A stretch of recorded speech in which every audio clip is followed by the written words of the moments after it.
Маленький, маленький хлопчик ішов від Кості до хати.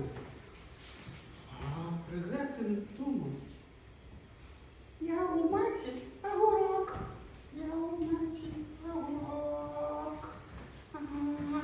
Вилез з одного боку, іду до другого.